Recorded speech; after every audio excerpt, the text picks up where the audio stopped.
Welcome back to the deep dive. Today we're getting into something that is, well, it's essential, but I think a lot of us try to ignore it sometimes. We're diving into the administrative work of goal setting, but through a lens that reclaims it as a vital clinical tool. This deep dive is adapted from a fantastic clinician-written article on Mentalyc, and we've brought it to life in audio for those of you, our busy colleagues who prefer to listen on the go. The piece was written by Merissa Moore, LCPC, and we're really excited to feature her expertise today on treatment planning and, well, how to make our documentation actually reflect the client's reality. And since that original article comes from Mentalyc, it's probably helpful to know that Mentalyc is a clinical intelligence platform. It's really just designed to support therapists by making documentation and that crucial clinical reflection a lot more manageable. Right, especially with compliance. Especially with compliance. The moment we're talking about, you're in session, right, and a client shares this huge, vague, but just deeply felt hope. Maybe it's, I just want to be happy, or I need to stop letting people walk all over me. Oh, absolutely. And as clinicians, we hear the deep yearning behind that. I mean, that's the real work right there. That's the work. But then almost immediately, the other part of our brain kicks in. The administrative brain. An administrative brain, exactly. We know we have to document specific, measurable progress, not just for insurance, but, for our own accountability too. And that tension, it's just immense. How do you take this messy, subjective, deeply human process of healing and translate it into a black and white objective that satisfies a third-party payer? Yes. Without sacrificing the clinical nuance. Right. I think that's what paralyzes us a lot of the time. It does. And the main tool we have to bridge that gap is, of course, the SMART framework. Right. Now, I know every therapist listening knows what SMART stands for: specific, measurable, attainable, realistic, and timed. But the article really stresses that the difficulty isn't defining the letters. It's the application. It's the rigor of applying them in practice, especially the S and the M. Okay, let's lean into that then. S&M, specificity, and measurability. Where do you think the biggest struggle is when we try to move from that general wish into a truly, defendable objective? I think it's our tendency to use subjective outcome language. The goal has to be observable. It has to be actionable. If you get audited, that goal needs to be so clear that anyone reading it understands exactly what the client did or will do to show progress. There's no room for clinical interpretation where they require administrative clarity. Okay, so give us that concrete contrast from the article. What's the common but, unmeasurable pitfall we fall into? A classic one, and we see it all the time, is something like, the client wants to be nicer to their spouse in the next 6 months. Right. Which, clinically, we get it. We get it. It means less arguing, more connection. But if a reviewer asks, how did you measure nicer? What's the objective data? We don't have any. It's a feeling. It's not a behavior. So what's the shift?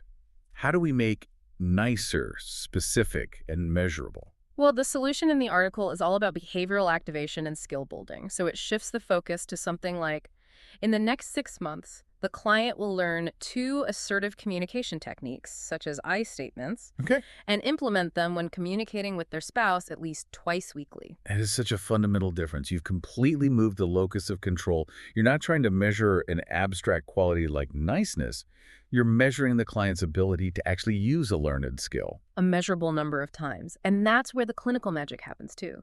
That level of specificity is what empowers the client. It moves the goal from, I must be a better person, which just breeds shame, to I need to practice this one specific skill for 30 seconds. It gives them a clear benchmark. But I wonder, does focusing so much on those behavioral specifics risk reducing therapy to a checklist?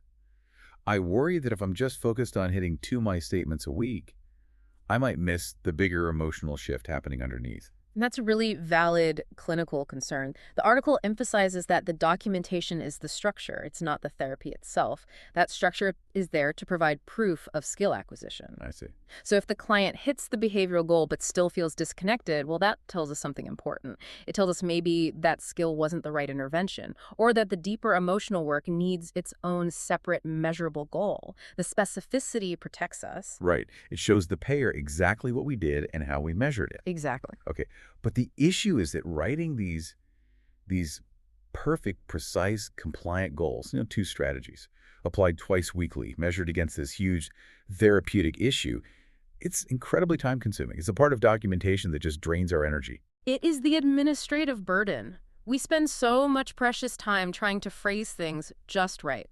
And this is why the article highlights the role of clinical intelligence tools, like generative AI. Like Mentalyc's AI treatment planner. Exactly. It can take the clinical input, your actual approach, say a client struggling with communication, and it automatically structures it into that compliant, smart format. So the tool isn't dictating the therapy.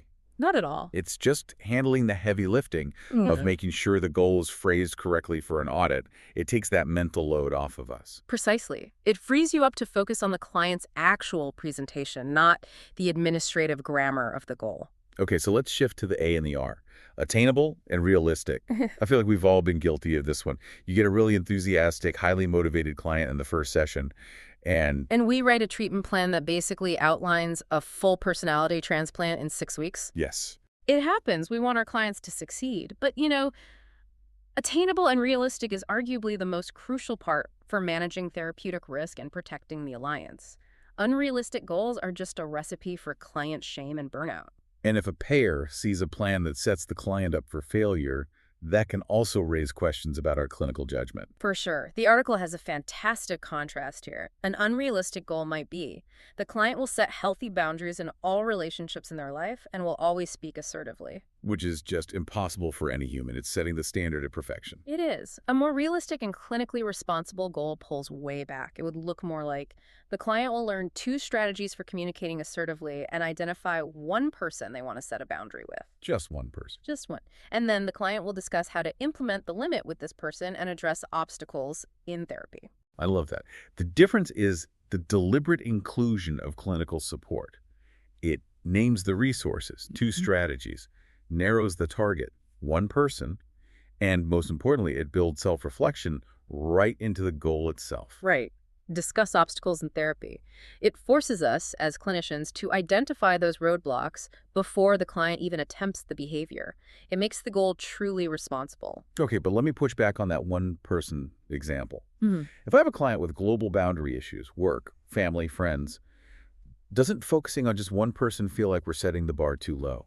That's a great challenge. And the article suggests it's not about low expectations. It's about starting small to build momentum, Okay. which is so crucial for the alliance. If the client masters setting a boundary with one, lower stakes person, that success fuels the motivation to tackle the harder relationships. It's scaffolding. We're documenting the first step, not the final destination. That reframes it. It's Yeah. not a limit. It's a measured, achievable launch point. Exactly. Which brings us to T, timed. Administratively, this is often non-negotiable. Insurance companies require those plan updates at set intervals, usually 3 and 6 months. So we need those clear deadlines. By the end of 3 months, the client will. Correct. But this brings us to the biggest challenge of all, which the article acknowledges head-on. Progress isn't a neat timed line. Not at all. Clients have setbacks. They have regressions, crises. So how do we document that nonlinear reality, the 2 steps forward, 1 step back, in a way that still satisfies compliance? The documentation has to reflect the complexity without, triggering an audit flag. It does. We have to capture the narrative. It's okay if goals aren't being met on our timeline, but we must document why. Was there an unexpected family stressor, a change in medication? We have to document the reason the goal was paused or extended. And capturing that why requires really detailed, accurate session notes that link back to the goals.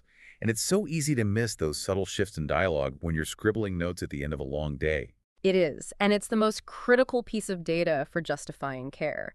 This is where technology can really support us. The article highlights that Mentalyc's AI note taker can help track goal progress by capturing those subtle details from session dialogue that we might otherwise miss. Right.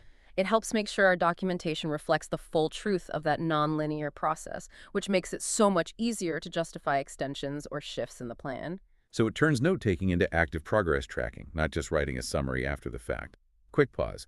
If this whole balancing act between clinical complexity and the sheer administrative load of compliance documentation feels familiar, Mentalyc can help. Its AI treatment planner helps you structure those complex clinical aspirations into clear, compliant SMART goals, and the AI note-taker supports the accurate tracking of that nonlinear progress. Both support your clinical judgment while staying fully HIPOL and SOC2 compliant. You can explore it all at Mentalyc.com.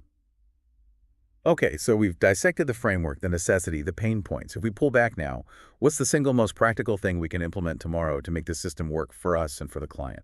The most practical takeaway, I think, is moving the SMART goal document out of the EHR folder and into the session room. Oh, We need to normalize the routine of using those original goals as a continuous collaborative touchstone. so it's not some dusty contract we signed 3 months ago. It's a live check-in point. Exactly. Regularly check in with the client, referring right back to that specific, measurable goal, and ask them how they think they're progressing. Like, hey, did you practice? Came up. Precisely. What obstacles emerged? Does this goal even feel relevant anymore, or should we shift our focus?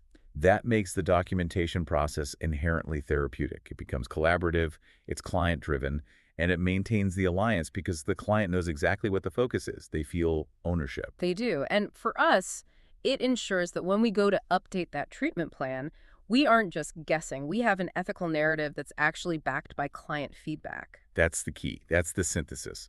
The client should always know what goals you're working on. If you want support translating your nuanced clinical work into those measurable compliant goals and tracking those subtle shifts in progress, the AI Treatment Planner from Mentalyc can help you generate those SMART goals quickly and accurately. And a final thought for you to reflect on. If your documentation requirements ever feel like they're forcing you to simplify your client, just remember that a truly SMART goal doesn't simplify the client's experience. It simplifies the path toward change, one measurable step at a time. The goal is to document behavior change, not the complexity of the human soul.